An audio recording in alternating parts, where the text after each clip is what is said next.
Hello, hope you're well. My name is Angus Tyson, and I've been working on asymptotic behaviour functions as part of my quantitative project over the semester. I've been working with my supervisor, Associate Professor Volker Gebrab, and I'm hugely thankful for his efforts helping me. Let's jump into things.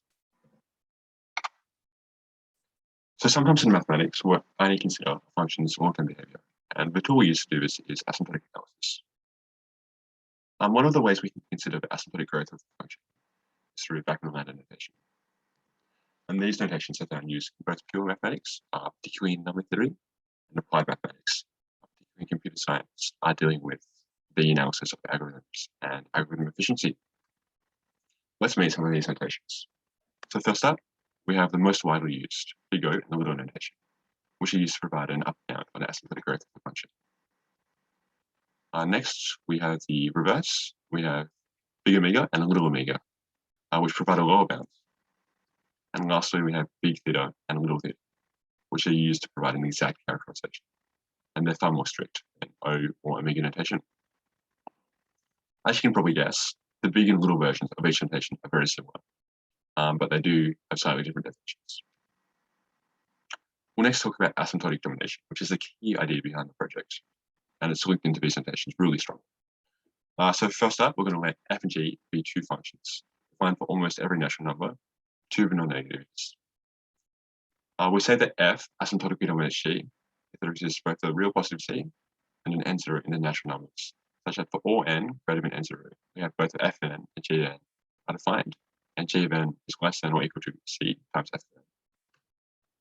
There's two parts of the definition to motivate. Firstly, the inequality is only required to hold past a certain point, and this reflects that small inputs are not considered. We are only interested in the long-term or asymptotic behavior. And next up, we have the constant multiple c.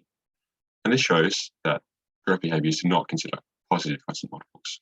So for example, if we have an exponential function, and we multiply it by say 100, it will grow faster, yes, but it will still grow like an exponential function.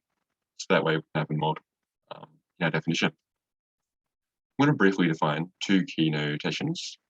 First up, we have big O of f, which refers to the set of all functions that f asymptotically dominates. And secondly, we have big theta of f, which refers to the set of all functions that both asymptotically dominate and are asymptotically dominated by f. So we'll next move into the key results of the project, which looks at comparing and classifying different functions. So first up is logs. We see that two logs grow in exactly the same way, no matter if the base is different. We see that n to the power always grows faster than a log.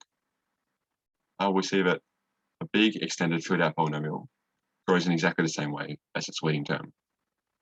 We see that n to the lower power grows slower than n to the higher power. We see that n to any power will always grow slower than a exponential. We see that two exponentials grow in exactly the same way, only if the base is equal. We see that an exponential with a lower base will grow slower than an exponential with a higher base. And we see that any exponential will grow slower than factorial. And lastly, we see that n to the factorial grows slower than n to the n. So we visualize these results in two different ways. First up, as a Venn diagram, which sort of exposes the nested qualities of these sets. And we also plot a sample function from each set and see the differences in growth. Hopefully this is helpful. I wish you all the best. Thank you.